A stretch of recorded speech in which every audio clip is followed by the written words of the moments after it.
The second time I died, I didn't see a white light. I just smelled my mother's suffocating lavender perfume and heard the heavy, rhythmic ticking of the hallway clock. They chose her. Again. But this time, I wasn't going to beg. I was going to pack my bags and walk. The sharp bite of porcelain slicing into my left knee was the anchor that pulled me back to the world of the living. 1 second. I was 26, coughing up bits of my own ruined lungs in a sterile county hospital room, listening to the erratic beep of a failing heart monitor. The next, I was staring at a water stain, shaped like a collapsed lung on the ceiling of my biological parents' drawing room. I inhaled. The air didn't rattle in my chest. It was thick, overconditioned, and heavily scented, with lemon furniture polish and the underlying sharp tang of Patricia's expensive gin. "Look what you've done. Are you completely out of your mind?" Richard's voice boomed from somewhere above me. It had that practiced, theatrical timbre he used in boardrooms to bully shareholders. I didn't move immediately. I let my fingertips graze the floor beneath me. The Persian rug was cool, the silk fibers dense and slippery against my clammy skin. I was 19 again. It was the afternoon of the Ming vase incident, the exact moment my life had originally snapped in half. A wet, rhythmic sobbing echoed to my right. Chloe. She was curled into a picturesque little ball against the mahogany wainscoting, clutching her wrist as if it were shattered. Her perfectly styled blonde curtain bangs hid her eyes, but I didn't need to see them. I knew the expression she was wearing. It was a masterclass in fragile victimhood. "I'm sorry," Chloe whimpered, her voice a breathy tremble.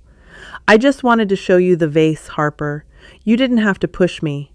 I would have put it right back." In my first life, this was the moment panic had hijacked my brain.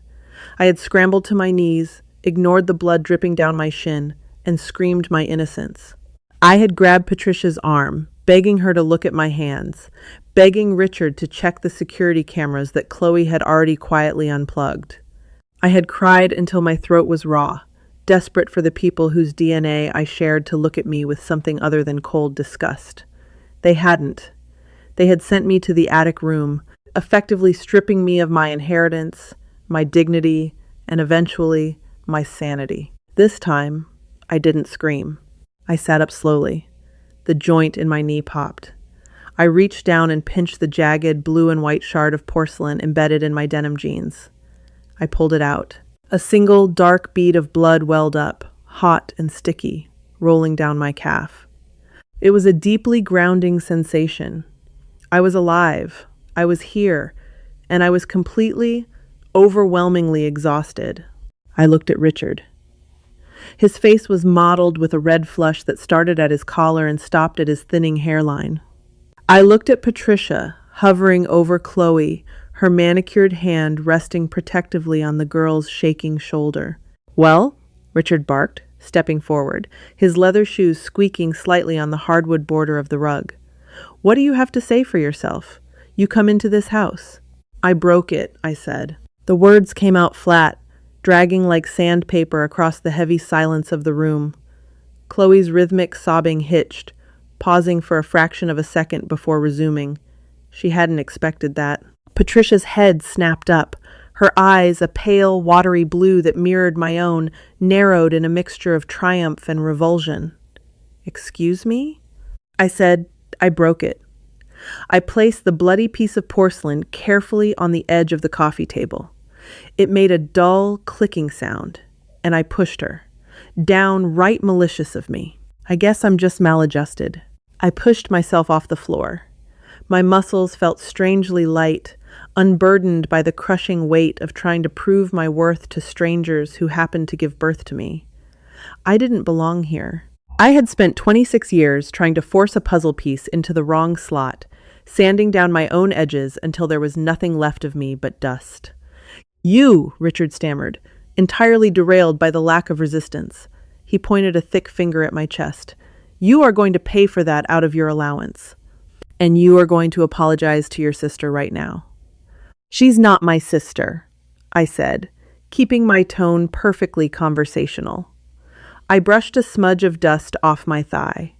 "And I don't want an allowance. Keep it." I turned my back on them, and walked toward the grand staircase. "Harper!" Patricia's voice was shrill now, the polished veneer cracking. "Do not walk away when your father is speaking to you. If you go up those stairs, you are grounded for a month." I didn't answer. I just kept climbing. The carpet on the stairs was thick enough to swallow the sound of my footsteps, making it feel like I was walking on foam. I reached the second floor, turned the brass knob of the guest room they had begrudgingly assigned to me, and walked in. The room was sterile. Beige walls, beige curtains, beige bedspread. It looked exactly like what it was, a waiting room for an unwanted guest. I walked to the closet and pulled out the cheap canvas duffel bag I had brought with me from the foster system a year ago. It still smelled faintly of mildew and cheap laundry detergent. I unzipped it, the metal teeth caught halfway, and I had to jerk it hard to open it. I didn't pack anything they had bought me. I left the cashmere sweaters, the tailored slacks, the delicate silk blouses hanging perfectly in their rows. I packed my heavy combat boots, 3 pairs of faded jeans, a handful of oversized band tees, and the leather jacket I had bought at a thrift store when I was 16. I threw in my toothbrush, my phone charger, and the manila envelope containing my birth certificate and social security card. Zip. It took less than 5 minutes. That was the totality of my real existence in this sprawling 10,000 square foot monument to generational wealth. When I walked back downstairs, the duffel bag slung over my shoulder. They were still in the foyer. Richard had a broom and was aggressively sweeping the porcelain shards into a pile. Chloe was sitting on the velvet bench, holding an ice pack to her perfectly fine wrist. Patricia was dialing someone on her cell phone, probably the housekeeper. They all froze when they saw the bag. "What is the meaning of this?" Richard demanded, leaning heavily on the broom handle. "I'm leaving," I said. I didn't stop walking. I headed straight for the heavy oak front door. "You can't just leave," Patricia snapped, snapping her phone shut. "Where would you even go? You have nothing without us. You'll be back on the streets in a week." I reached out and wrapped my hand around the cold, wrought iron handle of the front door. I looked back at them one last time. There was no anger in my chest, no bitterness, just a vast, echoing emptiness where my desperation used to live. "I won't be back," I said quietly. I pushed the door open. The crisp bite of the October wind hit my face, smelling of dead leaves and exhaust fumes from a passing delivery truck. It smelled like reality. I stepped over the threshold, pulled the heavy door shut behind me, and didn't look back as the lock clicked into place with a definitive, metallic thud. The walk down the quarter-mile driveway felt different this time. In my past life, I had run down this exact stretch of asphalt in the dead of winter, sobbing uncontrollably, having been thrown out after Chloe planted Richard's missing Rolex in my dresser.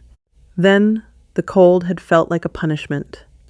Now, the autumn chill biting through my thin cotton t-shirt felt like a baptism.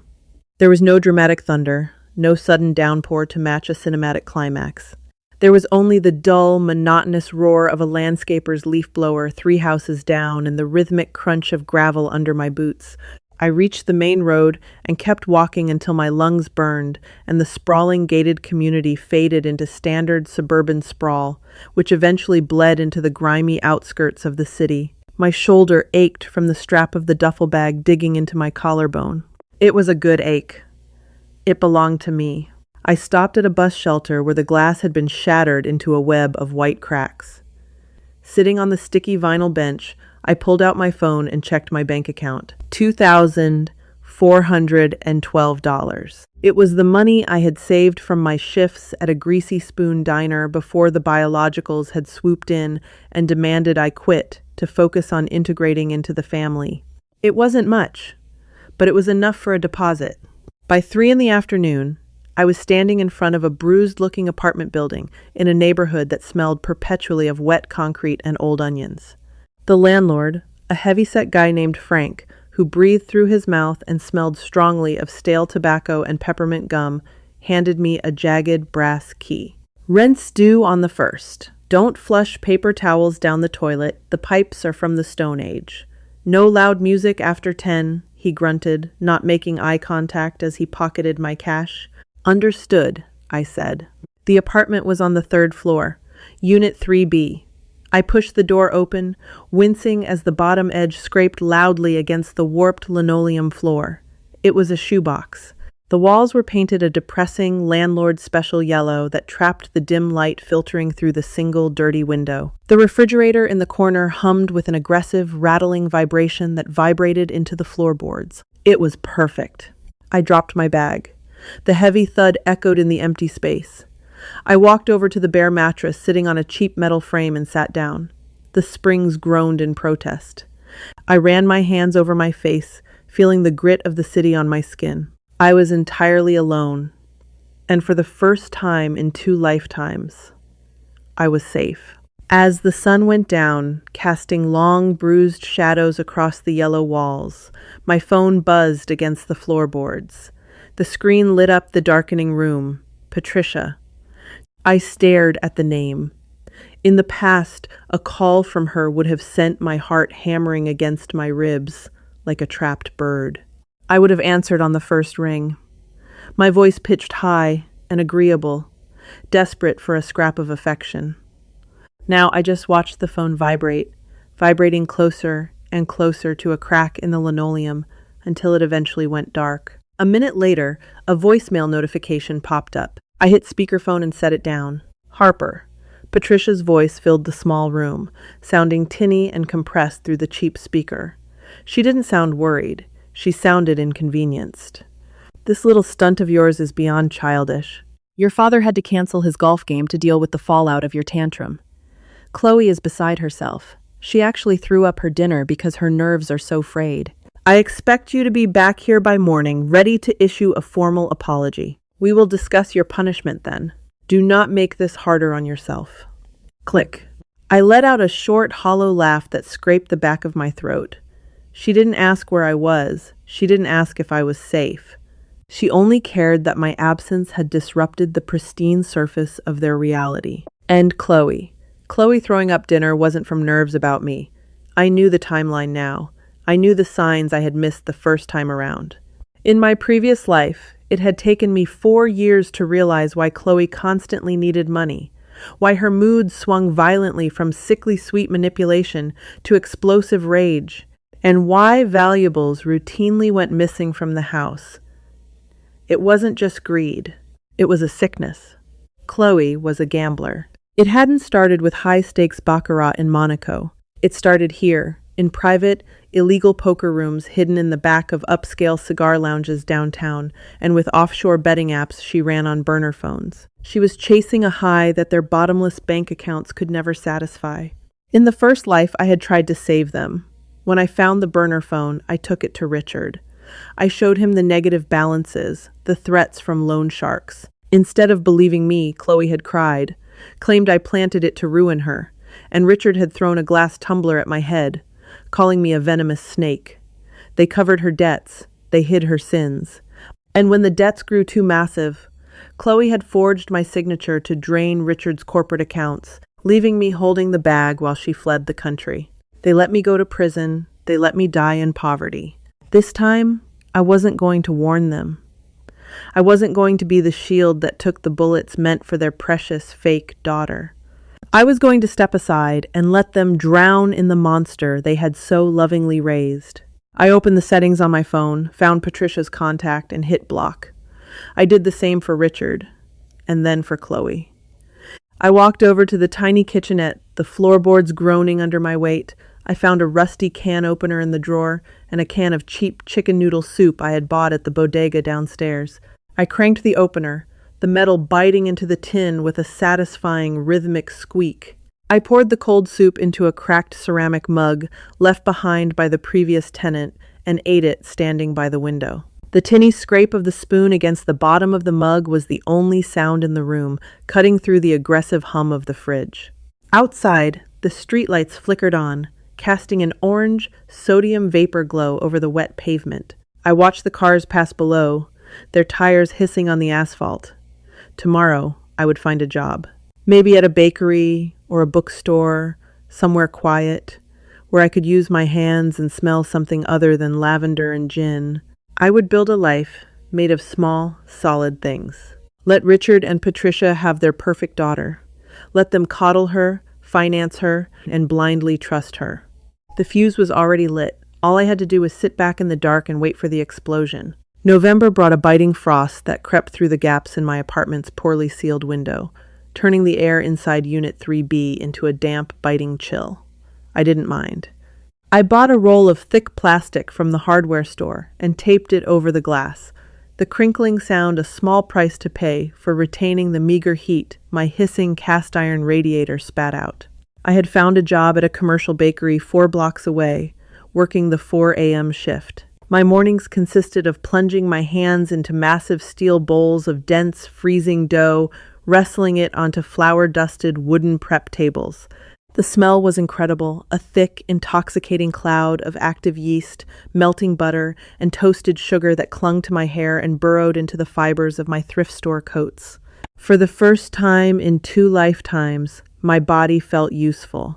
The dull, persistent ache in my shoulders wasn't from carrying the psychological weight of Richard's crushing disappointment. It was from hauling 50-pound sacks of flour. The burn on my right forearm wasn't a punishment. It was a blister I earned pulling heavy steel trays of sourdough out of a 600-degree oven. I was making minimum wage, but the money was mine. My bank account grew by painfully small increments, but it moved forward, never backward. It was a Tuesday afternoon, raining that miserable, freezing sleet that coated the sidewalks in a treacherous layer of gray slush. My shift had ended at noon, but I had stayed late to help my manager, a stout, perpetually exhausted woman named Brenda, scrub down the giant mixers. I was walking home, my boots squelching loudly against the pavement, the icy wind raw against my cheeks. I took a shortcut through the alley, behind a string of pawn shops and Cash for Gold storefronts on 8th Street. The alley smelled strongly of wet cardboard, stale beer, and the metallic tang of overflowing dumpsters. I was halfway down the narrow passage when a sleek, silver Mercedes SUV rolled slowly over the cracked asphalt, its tires crunching loudly over discarded glass. It came to a sudden, jerking halt near the back entrance of a dingy jewelry exchange. I froze, stepping instinctively behind a towering stack of rotting wooden pallets. The driver's side door swung open. A pair of stiletto heels hit the slush. Chloe. Even from 20 feet away, the tension radiating from her was palpable. She wasn't wearing her usual immaculate pastel-colored cashmere. She had on a dark trench coat hastily tied and a silk scarf pulled tight around her neck. Her blonde hair, usually blown out into perfect bouncing waves, was pulled back into a severe, messy knot. A heavy-set man stepped out from the back door of the shop. He didn't look like a jeweler. He wore a cheap nylon windbreaker that swished loudly in the quiet alley, his jaw moving rhythmically as he chewed on a toothpick. "I told you," the man's voice carried over the sound of the sleet, thick and abrasive. The price dropped. "You're a week late, princess. Interest doesn't stop because you had a bad run at the tables." "It's a Patek Philippe." Chloe's voice was a frantic, shrill whisper. She rummaged through a leather tote bag, her hands shaking so violently I could see the tremors from where I stood. She pulled out a polished wooden box. "It's my father's. It's worth 60,000. You said you'd clear the book for it." In my past life, that missing watch had been the final nail in my coffin. Chloe had pawned it to cover a sports betting debt, and when Richard noticed it missing from his study, she had tearfully claimed she saw me slipping out of his office late at night. They hadn't even searched my room. They just dragged me to the police station. My stomach gave a sudden, violent lurch. The memory wasn't just a thought. It was physical. I felt the cold metal of the handcuffs biting into my wrists, the suffocating smell of the precinct holding cell, the crushing realization that they were going to let me rot. I gripped the rough wood of the pallet so hard a splinter drove deep into my palm. The sharp sting grounded me. "It was worth 60 last week," the man said, taking the box and flipping the brass latch with a sharp click. He didn't even look at the watch for more than a second before snapping it shut. "Now it covers 30. You still owe 25 on the spread. By Friday. Or my boss stops sending me, and he starts sending the guys who don't talk." "I don't have it!" Chloe's voice cracked, rising in pitch. The picturesque victimhood she used on Richard and Patricia was gone. This was raw, ugly panic. I maxed the cards. "The offshore accounts are frozen." If I ask for more cash right now, they'll know. Figure it out, the man grunted, turning back toward the heavy metal door. Friday. Or we make a visit to the big house in the hills. The door slammed shut with a reverberating bang. Chloe stood in the slush, the sleet plastering loose strands of hair to her pale face. She let out a ragged, ugly sound, half sob, half scream, and kicked the tire of the Mercedes. I watched her climb back into the car, the engine revving excessively before the SUV tore out of the alley, splashing dirty water onto the brick walls. I stepped out from behind the pallets. The cold rain soaked through my jacket, chilling me to the bone, but my chest felt incredibly light. There was no triumphant laughter bubbling up in my throat. I didn't feel heroic. I just felt a profound, settling calm. The poison was doing its work. I didn't need to lift a finger. I pulled my collar up against the wind, pulled the splinter from my palm, and walked the rest of the way home to my warm radiator and my quiet, empty room. It took exactly 14 months for the rot to completely eat through their floorboards. It was a Tuesday, late afternoon. The bakery was dead quiet, save for the low, rhythmic hum of the display fridge and the patter of rain against the large front window. I was behind the counter, wiping down the espresso machine with a damp rag. My hands were covered in a fine dusting of powdered sugar, and my apron smelled like dark roast coffee and cinnamon. The brass bell above the door chimed, a sharp, jarring noise that shattered the quiet. I didn't look up immediately. Just a second, I'll be right with you, I called out, tossing the rag into the laundry bin under the sink. When I finally turned around, wiping my hands on my apron, the breath left my lungs in a sudden, involuntary rush. Patricia stood just inside the threshold, shivering, dripping water onto the checkered tile floor. If you hadn't known her a year ago, you might still think she was a wealthy woman. She was wearing a beige trench coat that had once been immaculate, and a silk scarf tied around her neck. But the details were horrifying. The coat was stained near the hem, the fabric wrinkled as if it had been left on the floor for days. Her hair, usually a structured, perfect blonde bob, was limp and greasy at the roots. But it was her face that made my heart stutter. The haughty, impenetrable mask of superiority was gone. Her skin was a sickly, grayish pallor, the skin around her eyes bruised with deep purple exhaustion. She looked 10 years older. She smelled like stale sweat, wet wool, and cheap bottom-shelf vodka. The lavender perfume was entirely gone. "Harper," she said. Her voice was thin, reedy, like a reed vibrating in the wind. I didn't move. My hands dropped to my sides. For a fleeting second, the old ingrained trauma flared up my throat, tightened, and a spike of adrenaline shot through my veins, preparing me to defend myself against whatever accusation was about to leave her mouth. But I forced my feet to stay planted. I took a slow breath, inhaling the smell of the coffee beans. "How did you find me?" I asked. My voice was surprisingly steady. "I hired a private investigator," Patricia whispered, taking a hesitant step forward. Her leather shoes squeaked on the wet tile.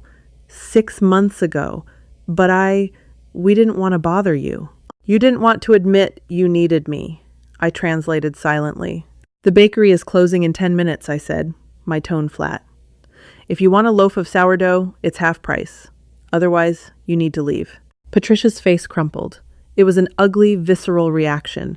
Her chin quivered, and tears welled up in her pale eyes, spilling over her mascara and cutting black tracks down her cheeks. "Please," she choked out, reaching a trembling hand out toward the glass display case. "Please, Harper, you have to come home. We need you." I felt a sudden, hot flash of anger in my chest. It wasn't the cool, detached cynicism I had cultivated over the past year. It was messy and raw. "I don't have a home," I said, gripping the edge of the counter until my knuckles turned white. "I have an apartment, and you are not welcome there. Leave." "You don't understand!" Patricia's voice rose to a hysterical pitch, echoing off the tile walls. She rushed the counter, slamming both palms flat against the glass. The sheer desperation in her eyes was suffocating. "She took it all, Harper. Chloe. She took everything. I didn't blink. I just stared at her. We thought she was just spending too much on clothes, Patricia sobbed, her breath fogging the clean glass of the pastry case. But she was gambling. Illegal games. Offshore sites. She forged Richard's signature on the corporate accounts. She took out second and third mortgages on the house. The bank called yesterday. They're foreclosing Harper. The police are investigating Richard for corporate fraud because he tried to cover her initial debts. He might go to prison. A heavy, absolute silence stretched between us, broken only by the hum of the fridge. In my previous life, this was the exact fate that had befallen me. I was the one who had gone to prison for the forged signatures. I was the one who had lost everything while they protected their precious daughter. "Where is Chloe now?" I asked, my voice barely a whisper. Patricia let out a wet, gasping sob, burying her face in her hands. Gone. She took whatever cash was left in the safe and vanished 3 days ago. These men came to the house last night. They had guns, Harper. They said Chloe owes them $500,000. They broke Richard's jaw. She looked up at me, her eyes wild, pleading, "We have nothing. Richard's accounts are frozen. My credit cards are declining. The lawyer said we need a retainer, but we don't have it. You've been working. You must have savings. If you could just co-sign a loan for us, just to get us through the month." I let out a sound that was halfway between a laugh and a choke. The sheer, unadulterated audacity of it was staggering. They had thrown me out into the street with nothing but a duffel bag, convinced I was a malicious, jealous liar. And now, bleeding out from the wounds inflicted by the daughter they chose, they wanted to use me as a bandage. "No," I said. Patricia blinked, as if I had just slapped her across the face. "What? Harper, you're our daughter." "I am a biological accident." I cut her off, my voice dropping to a harsh, guttural register. The anger was boiling over now, hot and uncontainable. I stepped around the counter, walking until I was inches away from her. She flinched, shrinking back. "You made your choice the day you let her frame me for a broken vase. You chose her when you let her drain your accounts. You chose her." "We made a mistake!" Patricia screamed, grabbing the sleeve of my flannel shirt. Her grip was surprisingly strong, her nails digging into my arm. "We didn't know." "You didn't want to know." I ripped my arm out of her grasp. "You liked her because she played the part of the perfect, fragile victim. Well, congratulations, Patricia. You got exactly what you paid for." I walked over to the front door, grabbed the brass handle, and yanked it open. The cold wind howled into the warm bakery, bringing the smell of wet asphalt with it. "Get out," I said, pointing out into the rain. Patricia stared at me, her face pale and trembling. She looked incredibly small. Stripped of her wealth, her pride, and her illusions, she was just a terrified, broken woman. But looking at her, I felt absolutely nothing. The well of my empathy for this woman had dried up a lifetime ago. She opened her mouth to speak, but no words came out. She pulled her ruined coat tighter around her chest, lowered her head, and shuffled out into the freezing rain. I pulled the door shut. The lock clicked into place with a definitive, metallic thud. I leaned my forehead against the cool glass, watching her stumble down the sidewalk until she was swallowed by the gray downpour. The house of cards had finally collapsed, and this time, I wasn't buried under the rubble. I didn't go back to wiping the counters after Patricia left. I locked the front door, turned off the neon open sign, and sat on the floor behind the pastry case.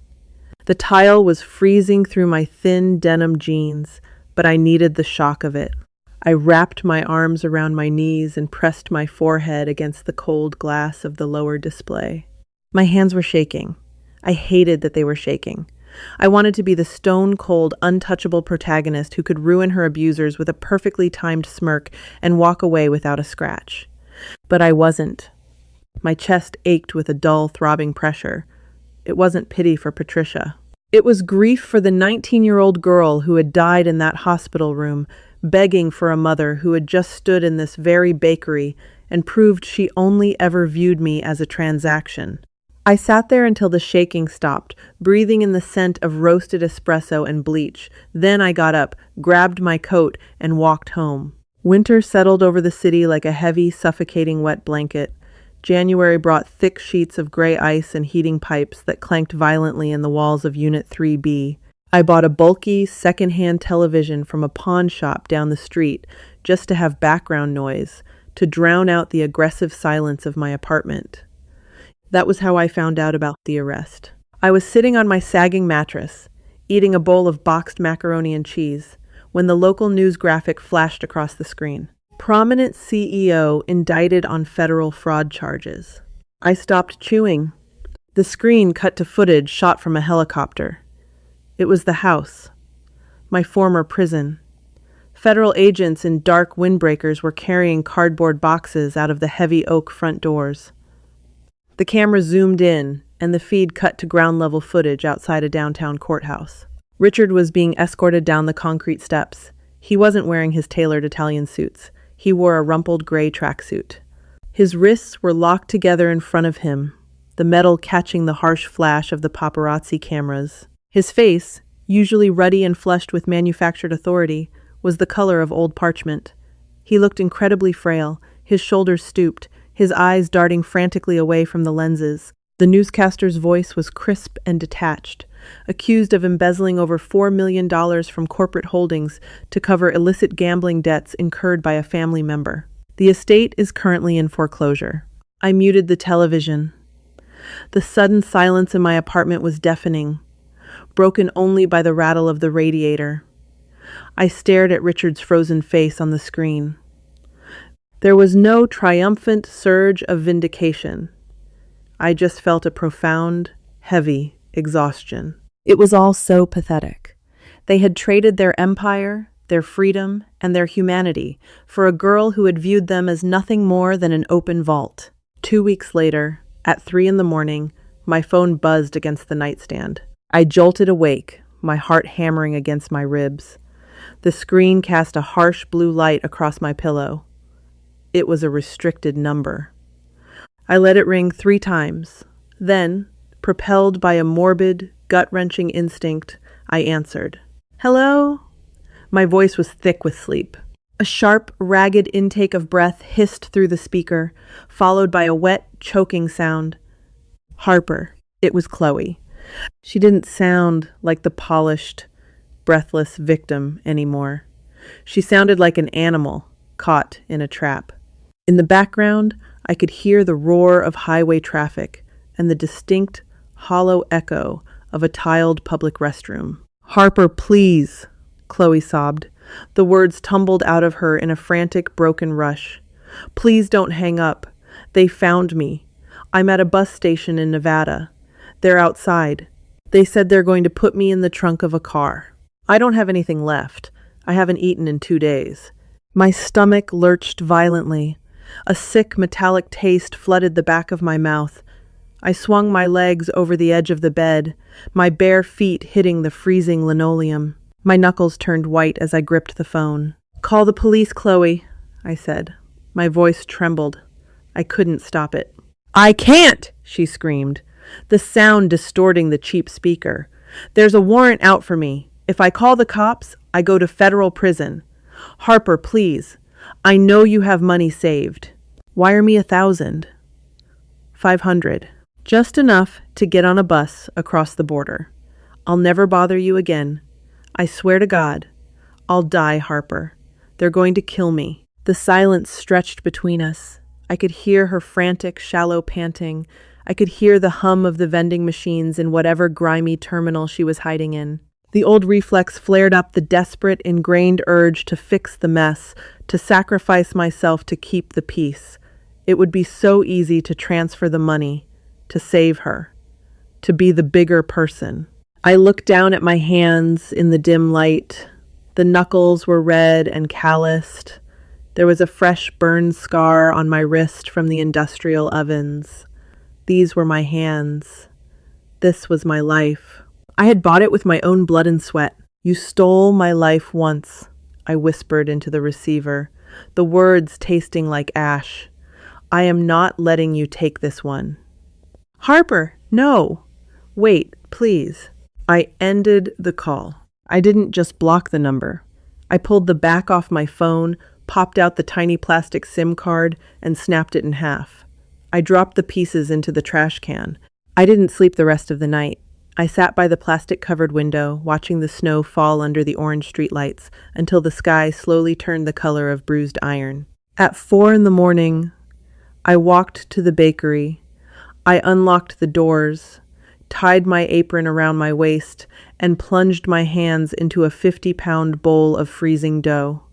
The yeast smelled sharp and alive. I pushed my weight into the table, kneading the dense mass, feeling the muscles in my back strain and pull. I was breathing. I was here. The past was finally dead, and for the first time in 2 lifetimes, I was ready to bake the bread for my own table. Did Harper make the right choice leaving Chloe to her fate? Sometimes, the only way to win a rigged game is to refuse to play. If you felt the raw justice in this story, hit that like button and share it with someone who knows what it takes to walk away from toxic people. Subscribe to the channel for more dark, emotional rebirth stories. What would you have done in Harper's shoes? Let me know in the comments below.